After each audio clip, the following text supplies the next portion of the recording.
Hey everybody, Jem Schofield of the C47 and another episode of Gearbox 2.0. In this episode, I'm going to show you how I'm starting to rig up this little sucker, the X-T3, so let's get started.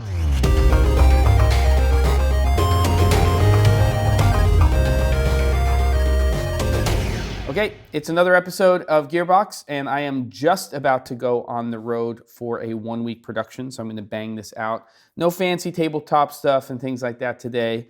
Hopefully you'll get the gist of kind of how I'm starting to build this out. It is not by any means the only episode that's going to focus on this, and I'll expand upon this whole thing that I'm doing. It's kind of like part one. Well, kind of like part two, if you include the menus and things that I went over, which I'll link to, having to do with setting up this camera system for video-based shooting. Now, this is a little bit different in this episode because I'm going to be talking about the X-T3 in a hybrid type of way, meaning how I'm going to be using the camera for shooting stills and how I'm going to be using the camera for shooting video. Let me just say, if you have a client who expects you to shoot, and it will happen, video and stills at the same time, it is ridiculous. That doesn't mean that you can't do a project where you are shooting stills and video, but make sure that when you are planning that with your client, that you are either taking your schedule and breaking it up and saying, this is stills and this is video, or if it's a situation where stills and video have to happen at the same time, it just doesn't work to take one camera system and flip between the two. You've got to get another operator. You got to fight for it. Okay, so here we go. This is, for me, kind of like the first real hybrid camera I've had since the 5D Mark II. That might sound a little crazy because I have an A7S. I also have 5D Mark III, but the 5D Mark II was really that transitional camera for me when I started to move away from smaller chip camera systems and started to shoot video with this type of form factor, but we were also shooting still images with it. By the time I got to the 5D Mark III, it really wasn't a video camera for me anymore. It was primarily a stills camera, and also for my wife, who's a professional photographer. So it's kind of like 5D Mark III is main camera body, 5D Mark II is backup camera body. Never went into a 5D Mark IV, A7S, low light king. Again, for me, the opposite. Really a camera that I was buying for video, but I never had that tactile feeling of using that camera for stills, and that's why I got the XE2 eventually. Which is a rangefinder style camera. Now they have the XE3, love that camera, but really this X-T3 was that perfect combination for me with some gripes. No selfie screen for framing up when I'm shooting. Obviously the 4 gig limit thing, which is getting worked out sooner rather than later, as far as we know. And in fact, when you're watching this, it may already be worked out. And just a couple of other little things, like you can't apply a LUT when you're shooting in log internally, meaning on the screen here, you can of course load one onto a monitor like a Focus or whatever you're going to be using. All right, so let's talk about the stills part first. I have this little DOMKE camera strap here, and I really like it. I've been using it since my XE2. And what I wanted to do was figure out a way to continue to use this strap when I'm shooting stills, but then to be able to switch over to video quickly and put a cage on here and everything else. So what I did is I bought these little quick release elements that sit on the side of the camera. They're right here, so you can kind of see them. I think I'm looking in a reference monitor. Yeah, you can see them here. Let me just show you. So they're right there, these little things that are quick release. They're very lightweight. The big thing that I did to modify them is I wrapped them in soft Velcro. So when they do happen to hit the camera, you're not hearing that hard plastic hit the camera body. And you've got to think about that stuff. So that's my camera strap. So now as soon as I take that away, I'm kind of moving into video mode as far as how I'm going to use the camera. Now I could do on a very simple setup here, just a basic wireless receiver or the VideoMicro, plug that in, and of course I'm now shooting video with the camera, and that's about the smallest setup that you can do. But generally I need to have some more options. So that's where this came in right here. So this is a little SmallRig handle.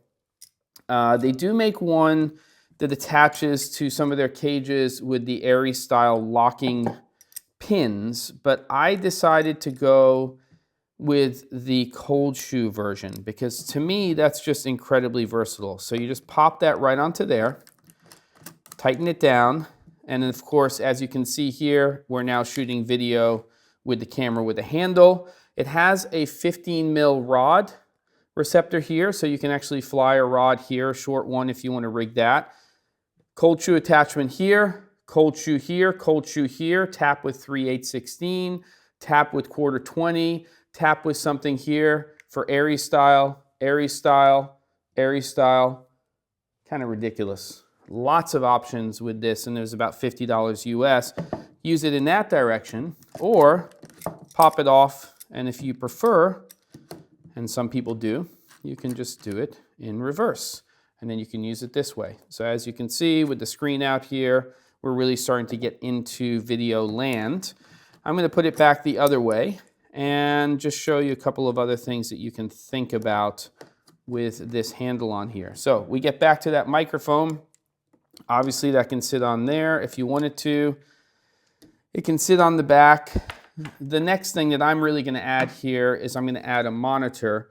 So I have this little Cameo friction-based connector.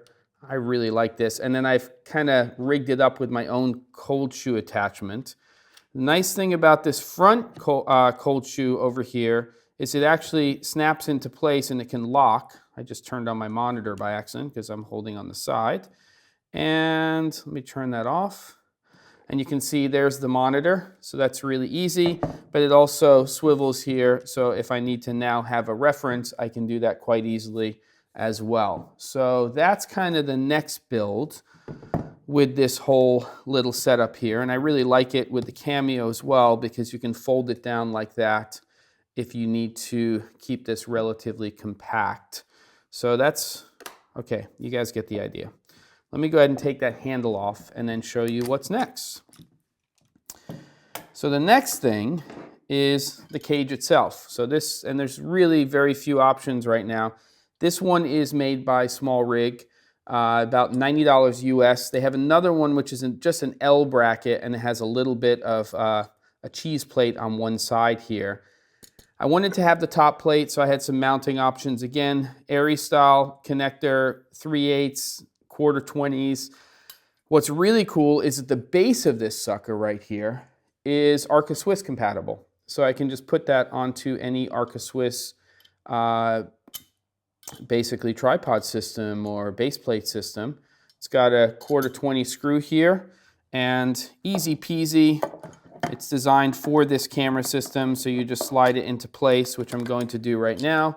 Turn it upside down, and I'm just going to go ahead and put this here. Now, you know, buying a universal rig can be good because you can use it with lots of different camera systems, but it can also be bad because you have to fiddle around with it a lot. And I guess there's a disadvantage to that as well, because it's never going to just be exactly form-fitting to the camera that you have. This lets you get to all your knobs and your switches and to your battery and to your SD cards. I have put some extra cold shoes on here onto the 1/4-20s, which gives me some more mounting options.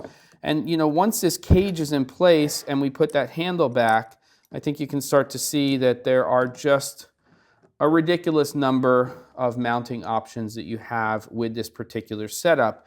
First thing that I'd probably do in most situations is I'd actually go ahead and put a microphone right here. So there is a cold shoe that is built into the actual cage itself to do that.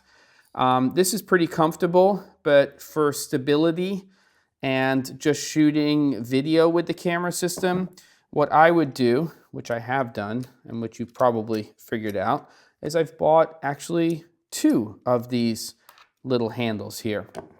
So what I can do, very simply, is I can attach here to this cold shoe piece that I put onto the actual cage, another handle here, and you can see now I have a handle on the top and I have a handle on the side. And that handle could be facing down, and it happens to fit just perfectly with this rig, or I can have it face up if I want to.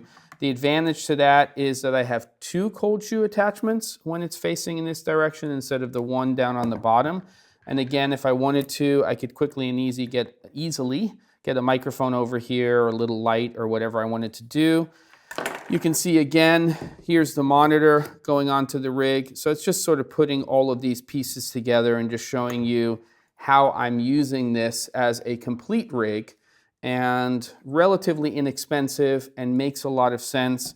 One last configuration here. Do I have anything else? I think this is what I'm going to show you guys today. And there's a quick release here on that one cold shoe, which is pretty awesome, is if you put another cold shoe on this side, I'll just match the other one for now, then I can use these 2 handles and I can actually hold it like this. So lots and lots of different options. Again, part 1. I do apologize, I'm not on a, real tabletop here with all these fancy close-ups and stuff. It's really a time issue, but I think this will give you at least a starting point. And of course, I'll put the links to all of this stuff below in terms of how I'm starting to build out this whole system.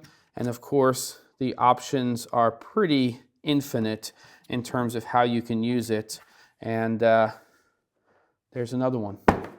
There you go. Subscribe, tap the bell if you want to be notified of new episodes every Wednesday. They drop at noon Eastern. And don't forget Camera and Flask, 6 p.m. Eastern on Wednesdays with myself, Caleb Pike, and Ben Barden. And I'll see you guys next time on Gearbox.